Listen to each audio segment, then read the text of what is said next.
Hello, this is Pigsy doing another video.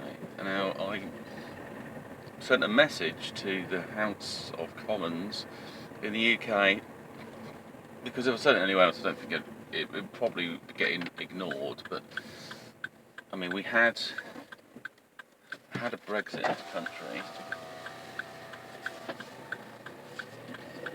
and the idea was that we have a say in what goes on in our life and how we operate with Europe, which is all fine. But the thing is, what we haven't had is a vote or a choice what happens with this lockdown.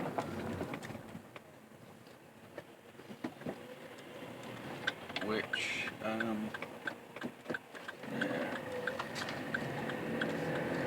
which I think is more serious because they're going to implement stronger, harsher measures that people don't agree to, that they may have not even thought about the consequences for.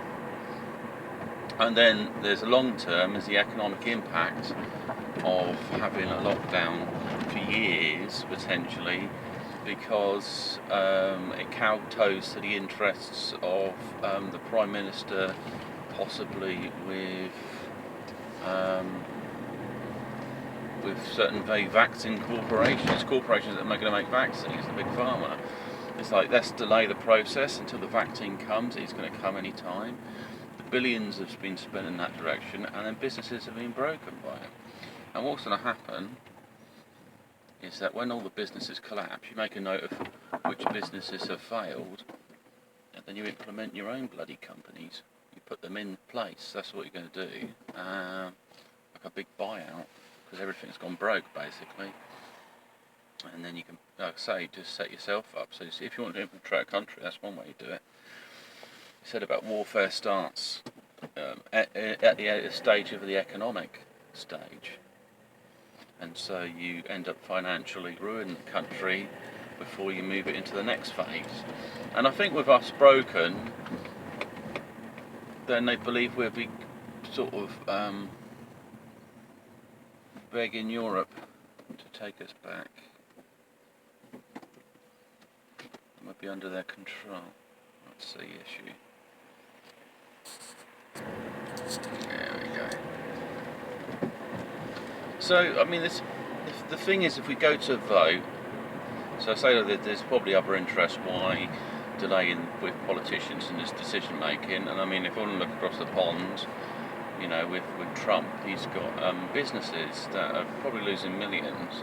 It was in his interest to push whatever get things moving forward to save money, and also maybe push things that he's got invested interest in. But that's his own personal agenda, so, you know, let's not get too into that. But however, other big farmers would likely be using political persuasion for their interests as well.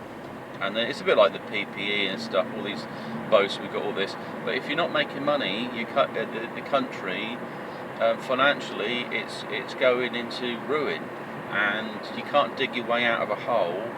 Once there's a point, the banks can turn around and say, we're not going to print any more money, and throw it into the economy. And someone's got to pay for it as well. It's not going to suddenly go away. Suddenly it's going to be like, well, every citizen's got to pay X amount of money back because we had to bail you out. And it's like, well, we didn't agree to all this shit. You just shucked it on top of us. I mean, yeah, sure, there's a nasty virus, but in times of war, at least 20% of the citizens of a country suffer anyway. When they go bomb something, they don't say, oh, we're just going to bomb this little target here. They devastate a whole area. They devastate that economy as well for bloody years on end. So we don't want to play these silly little games. We just want to get things back to normal, get back to trading. And I guess there's other options. If you went into a voting situation, they'd probably say things like a hard herdity immunity or a soft one, you know. So basically, people that of a certain age are shielded, and others are not. So it's mandatory to see someone who's got, you know, above a certain age has got to wear masks. I don't mind still wear masks in shops, but when it comes to locking down people and businesses and restricting who goes and how many, then I don't think they've got any say on that really, because it's people's livelihoods and people are able to assess their own risks. You know, it's like some people getting stuck in foreign countries because they keep coming back positive. You know, it's track and trace. I know they've got these big ideas for programs, but I can't really see people wanting to go along with it in the long term. I mean, it's all a bit pie in the sky sort of thing. It's a little bit too far out for them. A lot of people don't have smartphones, so they're going to be isolated. They're going to be considered as technologically poor, because if they can't engage with the system, then you're going to be forced to the outskirts of it, or people are going to do it for you. They're going to say, well, I'll tell you what, I'll get this in place, or you can't go into these certain places unless you've got a smartphone and you've got a tracking system built in as well. And all these other silly things like test emails and messages are getting sent out and making people quarantine themselves for no reason and things like that. I think so. There's probably a variation of lockdowns as well.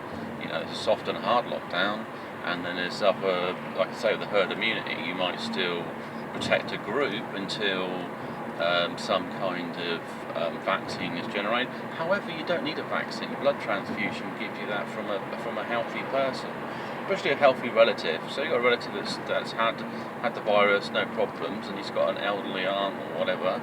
Then giving them a blood transfusion, but see, there's no money in it. That's what this comes down to, money. If you find a quick way to immunise people, you know, I mean, at best, just give them. They've probably got mineral deficiencies. Figure out what their deficiency in their diet, and increase that. And then, like I say, maybe access to people that access it. You just have to make an agreement with them, like a bubble, or who's going to like go to the pharmacy for them. All these sorts of things. You know, you can still put in certain protective measures, but that's dependent on what people vote for. But I definitely think people should vote for it. It's too big for the Prime Minister. He's not a scientist.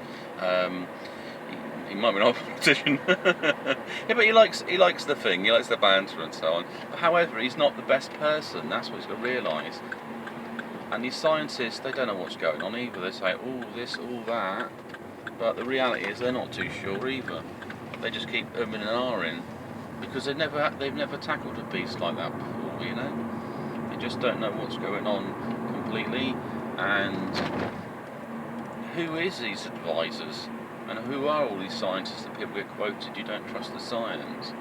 Well, no, because it's not my job to just go blindly trust things.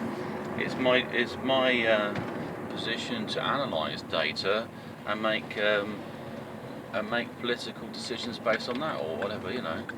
There's other implications like the economic stuff.